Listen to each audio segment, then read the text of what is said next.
The pain lingers for those who lost loved ones in the terror attacks. Sunday's ceremony is a time to pay tribute by reflecting on the past and looking to the future. CBS 2's Lou Young reports from Lower Manhattan.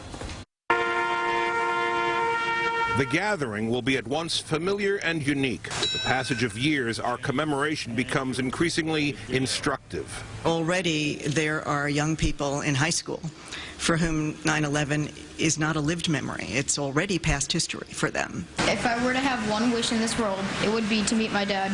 Part of exploring that past history is to speak with those of us who were there then and will be there Sunday. People like Joseph Herbert, a deputy chief with the NYPD now working on counterterrorism. It was my introduction into terrorism, was the attacks of 9/11, and the bodies and the pain and the agony. Very difficult. It's difficult for me to come back here. Being here today brings back all the emotion and the pain and the heartache.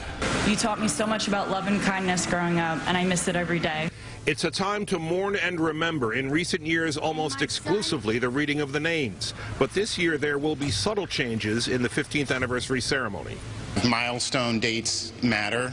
There'll be some additional elements to the program, but the fundamental idea is the gathering of families. I think it's a blessing that it's on a Sunday. It'll make sure that more families can come. Daddy, I was 9 months old when you passed away.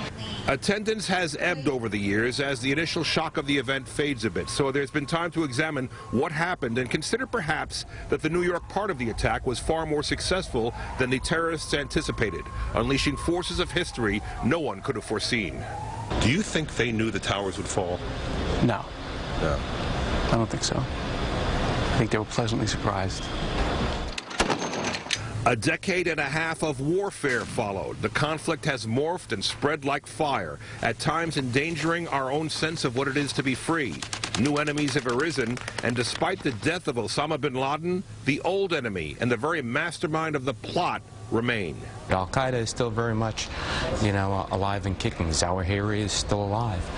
So there are still a lot of members from the senior crew that we're looking at. The world we now live in. On Sunday, we look back at the turning point and remember the ones who were lost. In Lower Manhattan, Lou Young, CBS 2 News. We'll bring you live coverage of the 9/11 ceremonies this Sunday morning beginning at 8:30 a.m. We will also live stream the memorial on CBSNewYork.com and on our Facebook page. CBS Sunday Morning will air on our sister station, TV 1055.